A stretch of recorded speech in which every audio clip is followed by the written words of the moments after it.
Pada saat Bobo sedang beristirahat, dia melihat mobil yang berkecepatan tinggi. Dan di tengah-tengah jalan tersebut ada bapak-bapak yang ingin nyebrang. Mobil yang berkecepatan tinggi tersebut menuju ke arah bapak itu. Melihat kejadian itu, Bobo langsung menolong bapak tersebut. Dan akhirnya bapak itu selamat dan Bobo tertabrak oleh mobil tersebut.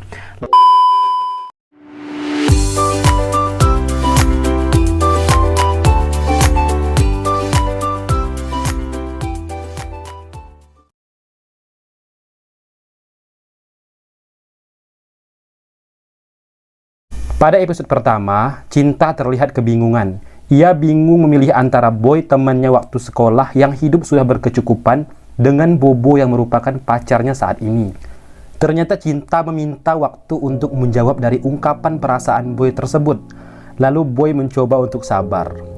Di lain tempat, rupanya Bobo benar-benar pulang. Ia sangat-sangat cemburu sekali dengan Boy. Ia takut kalau Boy merebut Cinta dari tangannya. Tetapi di sisi lain, Bobo tahu diri. Ia sadar bahwa kondisi fisiknya yang pas-pasan, ditambah lagi dengan belum ada pekerjaan tetap. Ia berpikir bahwa ia sangat-sangat jauh sekali dibandingkan dengan si Boy, ungkapnya. Sementara Cinta masih teringat kejadian di pantai tadi.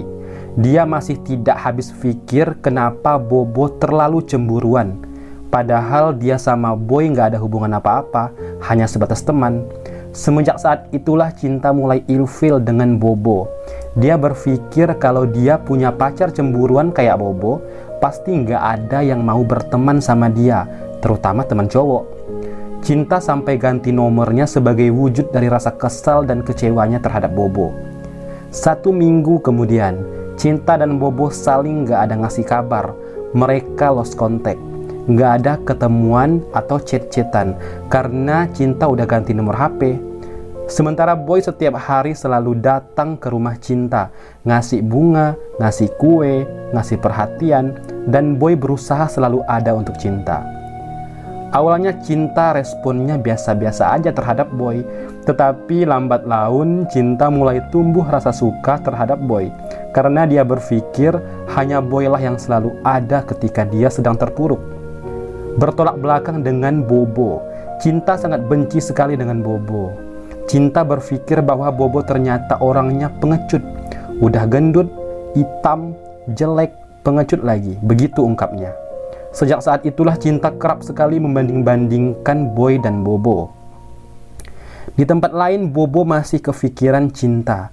Dia mencoba untuk menghubungi Cinta via HP, namun nomornya nggak aktif. Kemudian Bobo nekat mendatangi rumahnya. Bobo menyangka bahwa kedatangannya akan membuat kejutan untuk Cinta karena dia membawa sekuntum bunga mawar merah yang merupakan bunga kesukaannya Cinta.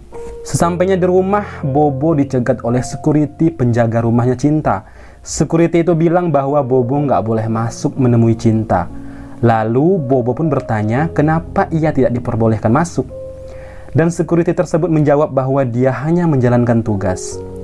Kemudian tanpa disengaja, Cinta dan Boy saling bermesraan keluar dari rumah. Dan kejadian tersebut terlihat oleh Bobo. Lalu Bobo memanggil Cinta di balik pagar rumahnya. Cinta, ini aku Bobo. Aku mau minta maaf, Cin. Dengan muka marahnya Cinta menghampiri Bobo dan berkata, kamu manggil saya?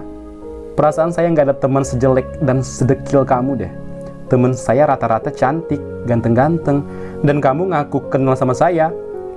Dengan wajah yang kaget, Bobo pun menjawab, ini aku Cin, Bobo, pacar kamu. Masa kamu udah ngelupain aku sih? Lalu Cinta pun menjawab dengan sinisnya, pacar? Kamu dengar ya, jangankan pacar, jadi teman aja aku nggak sudi kok. Mendengar perkataan Cinta yang begitu kasar, Bobo langsung pergi dan Cinta pun puas karena kekecewaan dan amarahnya telah terbalaskan. Bobo tidak menyangka bahwa sifat Cinta akan seperti itu. Bobo semakin tidak percaya diri. Dia merasa bahwa hanya dialah orang yang paling buruk di dunia ini. Ia seperti sudah tidak ada semangat hidup. Hampir separuh waktunya diisi dengan merenungi nasib. Hingga suatu ketika, dia melihat gadis kecil yang istimewa memakai tongkat datang menghampirinya. Gadis kecil tersebut dengan polosnya bertanya kepada Bobo, Om ada masalah ya? Yang semangat ya Om, aku aja semangat.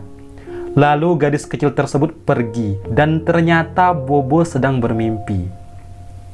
Hingga saat itulah Bobo jadi semangat menjalani hidup. Dia mencari pekerjaan di beberapa kantor, namun gagal. Lagi-lagi alasannya yaitu kurang good looking.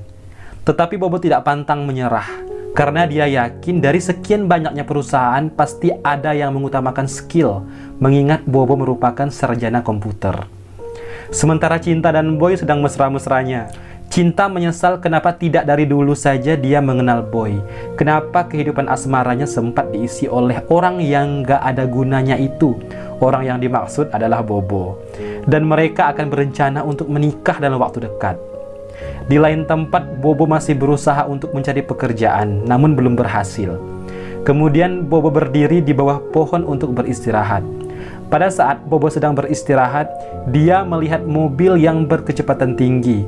Dan di tengah-tengah jalan tersebut ada bapak-bapak yang ingin nyebrang. Mobil yang berkecepatan tinggi tersebut menuju ke arah bapak itu. Melihat kejadian itu, Bobo langsung menolong bapak tersebut. Dan akhirnya bapak itu selamat dan Bobo tertabrak oleh mobil tersebut.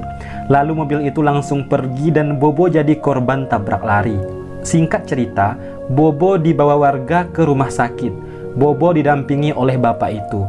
Ternyata Bobo menderita luka parah di bagian wajah dan sekujur tubuhnya karena Bobo terlempar ke jalan sangat jauh sekali. Lalu dokter menyarankan untuk operasi. Lalu bapak yang diselamatkan Bobo itu akan membiayai biaya rumah sakit. Ternyata bapak tersebut merupakan direktur utama di salah satu perusahaan terbesar se-Indonesia. Kemudian operasi pun dilakukan selama kurang lebih 10 jam. Singkat cerita, operasi pun selesai dan berhasil. Tubuh dan wajah Bobo masih dibalut dengan perban dan akan bisa dibuka kalau sudah 1 minggu, ungkap dokter. 1 minggu kemudian, perban Bobo pun dibuka dan ternyata Bobo yang dulunya gendut, hitam, dan jelek kini berubah menjadi laki-laki yang ganteng sekali, seperti artis Korea. Ketika Bobo bercermin, dia nggak percaya bahwa di depan kaca itu adalah dia. Tetapi kenyataannya itu benar-benar Bobo. Bapak yang diselamatkan Bobo itu mengangkat Bobo sebagai anaknya dan akan menambah Bobo di ahli warisnya. Karena bapak tersebut merasa bahwa dia sudah berhutang nyawa sama Bobo. Dan bukan hanya itu aja, Bobo akan dijodohkan bapak tersebut dengan putri semata wayangnya yang cantik sekali. Bobo awalnya nggak mau menerima pemberian bapak itu. Dia menolong bapak itu dengan ikhlas. Tetapi bapak itu memohon agar Bobo bisa menerima pemberiannya tersebut. Lalu Bobo menerimanya dengan rasa haru. 1 bulan kemudian, Bobo pun menjabat sebagai direktur utama di perusahaan milik bapak itu. Bapak angkat Bobo ini sudah memberikan tanggung jawab perusahaan sepenuhnya ke Bobo, mengingat usianya sudah tua. Bobo juga merubah namanya menjadi Acoy. Nama tersebut merupakan pemberian dari bapak angkatnya tersebut. Kemudian anak dari bapak angkatnya Bobo pulang dari luar negeri. Perempuan tersebut bernama Dea. Ketika Dea dan Bobo pertama kali bertemu, mereka langsung jatuh hati. Mereka sama-sama saling suka dan singkat cerita mereka pun tunangan. Kemudian Dea mengajak Acoy atau Bobo ke acara pernikahan temannya. Pada saat itu Bobo tidak tahu bahwa yang nikah itu adalah Cinta dan Boy. Sehingga pada saat di tempat resepsi pernikahan Cinta, Bobo sangat-sangat kaget sekali. Tetapi Bobo akan mengira bahwa Cinta tidak mengenali dia. Cinta ngeledek Dea. Dea, ternyata selera kamu nggak berubah ya? Masih tahu aja dengan yang bening-bening, ungkap kekaguman Cinta dengan paras barunya Bobo. Dea, kapan nyusul? Ungkapnya lagi. Lalu Dea pun menjawab, secepatnya, doain aja ya. Lalu Cinta mengajak foto berempat. Kemudian Bobo dan Dea pun pulang. Di jalan Bobo bertanya ke Dea mengenai Cinta. Kamu udah lama ya berteman sama Cinta? Lalu Dea pun menjawab, Cinta itu teman kecil aku. Cinta itu baik loh orangnya. Beruntung Boy dapetin dia, ungkap Dea. 2 bulan kemudian, Boy dan Cinta pun bercerai karena Boy telah mengkhianati Cinta. Ditambah lagi Boy sudah menguras semua hartanya Cinta, sehingga Cinta jatuh miskin.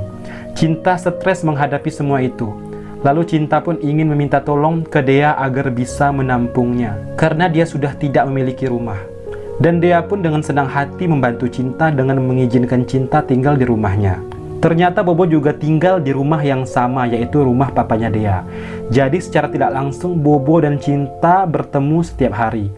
Tetapi Cinta belum tahu bahwa laki-laki ganteng tunangannya Dea itu, yaitu Bobo.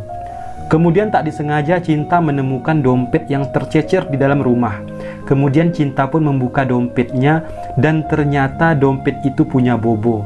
Cinta kaget karena di dalam dompet tersebut ada foto Bobo sewaktu belum dioperasi. Cinta pun langsung berlari mendatangi Bobo dan memeluk Bobo di depan Dea. Dia sangat marah sekali dengan Cinta, karena Cinta telah lancang dengan tunangannya. Kemudian Cinta pun meminta maaf kepada Bobo karena telah membuli dan mengusirnya pada waktu itu. Dan dia mau supaya Bobo balikan lagi sama dia. Bobo mau memaafkan Cinta, tetapi untuk balikan lagi dia tidak bisa, karena dia telah memiliki wanita yang baik hati. Dan pada akhirnya Cinta pun pergi dari rumah Dea, sementara Bobo atau Acoy pun menikah dengan Dea dan mereka pun hidup bahagia. Dan cerita pun selesai.